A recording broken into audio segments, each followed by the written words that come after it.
The silence that followed 4-year-old Emma's innocent question hung in the air like a fragile glass ornament, threatening to shatter at the slightest movement. Her small voice had carried across the nearly empty diner, past the worn vinyl booths and scratched formica tables, straight into the heart of every person within earshot. "Can you be my mommy?" she had asked the young waitress, her wide blue eyes brimming with a hope so pure it could break a person in two. Marcus Chen felt his breath catch in his throat as he watched his daughter's tiny hand reach across the table toward Sarah, their server. The coffee cup trembled in his grip, the dark liquid sloshing dangerously close to the rim. In that moment, the successful CEO who commanded boardrooms and closed million-dollar deals found himself completely powerless, frozen by the raw vulnerability of his child's plea. It had been 18 months since the car accident that took Emma's mother, 18 months of Marcus stumbling through the wreckage of their once perfect life. He had tried everything: nannies who came and went like seasons, expensive therapists who spoke in clinical terms that felt cold against his daughter's warm tears, even moving across the country to Seattle for a fresh start. But nothing had prepared him for this moment in a small-town Oregon diner, where his little girl had just laid her heart bare to a complete stranger. Sarah Martinez had been working the night shift at Mel's Diner for 3 years, saving every tip to put herself through nursing school. At 26, she thought she'd seen it: Ella truckers counting pennies for coffee, elderly couples sharing a single slice of pie, teenagers on awkward first dates. But Emma's question hit her like a physical blow, stirring something deep in her chest that she'd kept carefully buried since her own mother's death 5 years ago.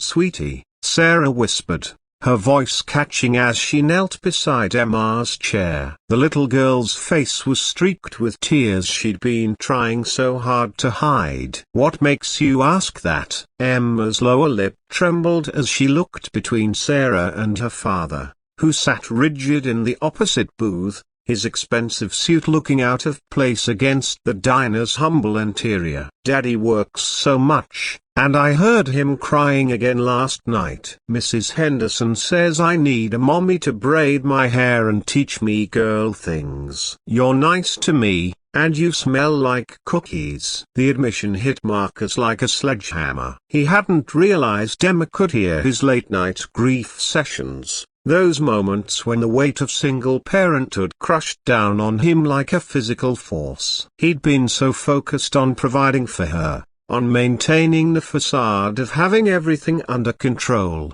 that he'd missed the depth of her loneliness. Sarah glanced at Marcus, seeing past the perfectly styled hair and designer watch to the exhausted father underneath. His dark eyes were glassy with unshed tears. His hands clenched so tightly his knuckles had gone white. She recognized that look of the bone-deep weariness of someone carrying too much weight for too long. "Your daddy loves you very much," Sarah said softly, reaching out to smooth Emma's tangled blonde hair. "I can see it in the way he looks at you, like you're the most precious thing in the whole world." "But he's sad all the time," Emma whispered. "I heard him tell Uncle James that he doesn't know how to be a mommy too. I don't want him to be sad anymore." The words shattered something inside Marcus's chest. He slid out of his booth and knelt beside his daughter, finally finding his voice. "Emma, baby, I'm not sad because of you. You're the light of my life. I'm sad because I miss Mummy too. And sometimes I don't know if I'm doing everything right." Sarah watched the interaction with a lump growing in her throat. She thought about her own childhood, raised by a single mother who worked 3 jobs and still found time to read bedtime stories and kiss scraped knees. She thought about the empty apartment she went home to every night, the medical textbooks that were her only companions, the dreams she'd put on hold to survive.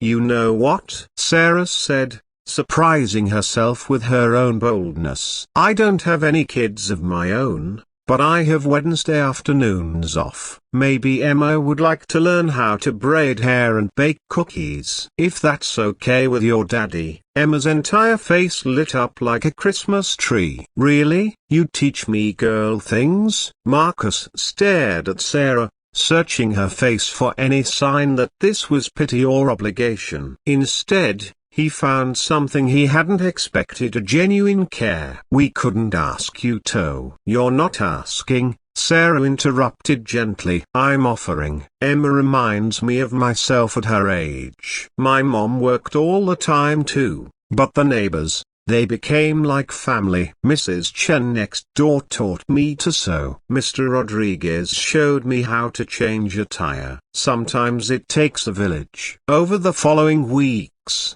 something beautiful began to bloom. Sarah would pick Emma up from daycare on her days off, teaching her to French braid and make snickerdoodles from scratch. Emma would chatter endlessly about her day, filling Sarah's quiet apartment with laughter and sticky handprints on every surface. Marcus found himself looking forward to their updates. The way Emma would bounce with excitement when describing her adventures with Miss Sarah. He started joining them sometimes, awkward at first, unsure of his place in this new dynamic, but gradually relaxing as he watched his daughter flourish under Sarah's patient guidance.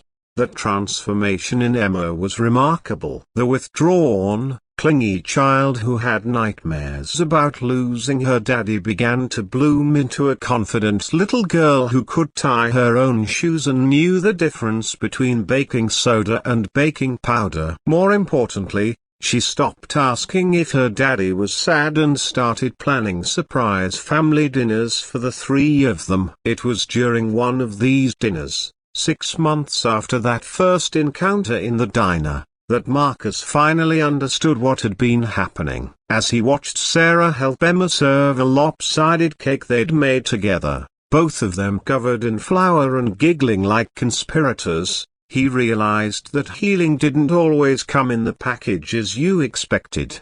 "Thank you," he said quietly as Sarah tucked Emma into bed, complete with the elaborate bedtime story routine they developed. "For what?" Sarah asked, though her knowing smile suggested she understood. "For seeing what she needed before I did. For being brave enough to love a broken little family." Sarah's eyes filled with tears. "You're not broken, Marcus. You're just incomplete. We all are, in different ways. But sometimes, if we're lucky, we find people who fit into the empty spaces and make us whole." That night, as Emma slept peacefully for the first time in months, Marcus realized that sometimes the most beautiful families aren't born, they're chosen, built from the kindness of strangers who become something more precious than blood relations. And sometimes, when a little girl asks if you can be her mommy, the answer isn't just yes or no, it's the beginning of something extraordinary.